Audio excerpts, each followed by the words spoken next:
Thank you. It's a sunny summer day. Families are getting ready for a day at the beach.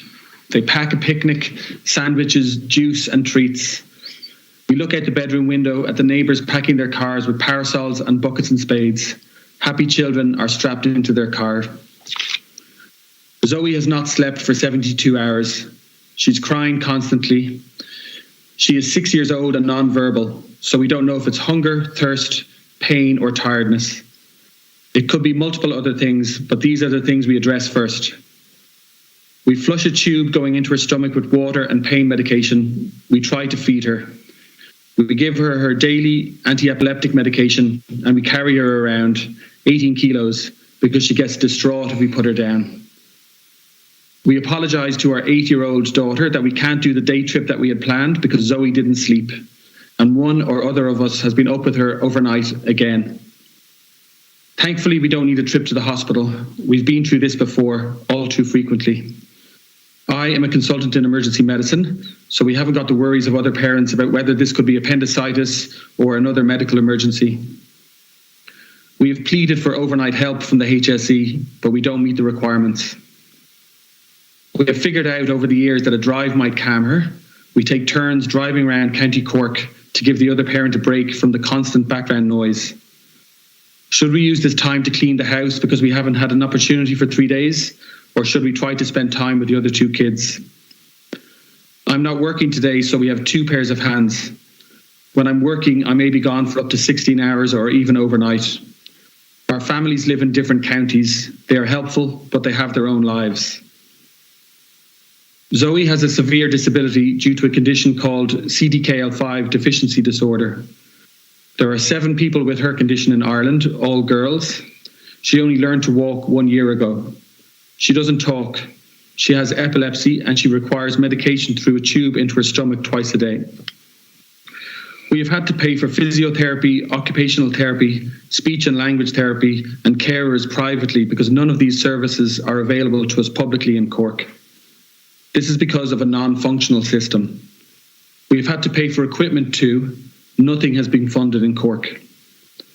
We moved from Australia 3.5 years ago to Galway, so I've had the benefit of experiencing disability services in 3 places.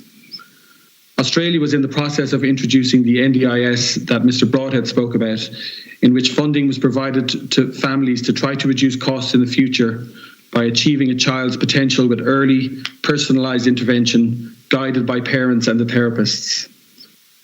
We are dual citizens of Ireland and Australia and could have stayed in Australia, but with Zoe's future of being unable to make 25-hour flights and the thought of never seeing our elderly parents again, we made the hard decision to move back to Ireland, where we knew the health system was not as mature.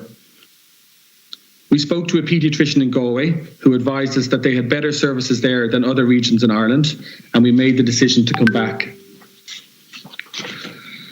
Galway had early intervention, including regular physiotherapy, hydrotherapy, occupational therapy, speech and language therapy, and even respite. Despite all this, we still felt that family support was closer in Cork, and after 2 years in Galway, we reluctantly made the move during the pandemic with a 3rd child on the way. A friend of ours in Australia whose child has the same condition gets 2 hours of occupational therapy, 1 hour of physiotherapy, 1 hour of speech therapy, and 1 hour of vision therapy per week, plus every 3 months gets an intensive therapy period of 3 weeks, which involves 3 hours per day, Monday to Friday.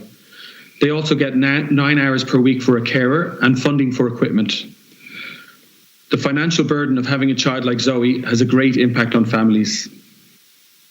Fiona is not entitled to the carer's allowance because it's means tested. So despite being a full-time carer, she's not entitled to an income. She's a radiographer by profession, but is unable to return to the workforce. If therapy was available in schools, she wouldn't have to spend time driving the family around to appointments. We knew after researching that the services in Cork would not be as good as Galway, and COVID-19 has obviously had an impact. But what we have found in Cork is a completely under-resourced and underfunded system from both a health and special education perspective. We regularly think of packing up and moving back to Australia. This is not acceptable. Zoe should have the same opportunities as all other Irish children to reach her potential, and we should have the opportunity to live as normal a life as we can.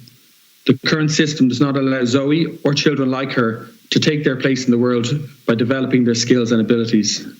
Thank you. Thank you very much.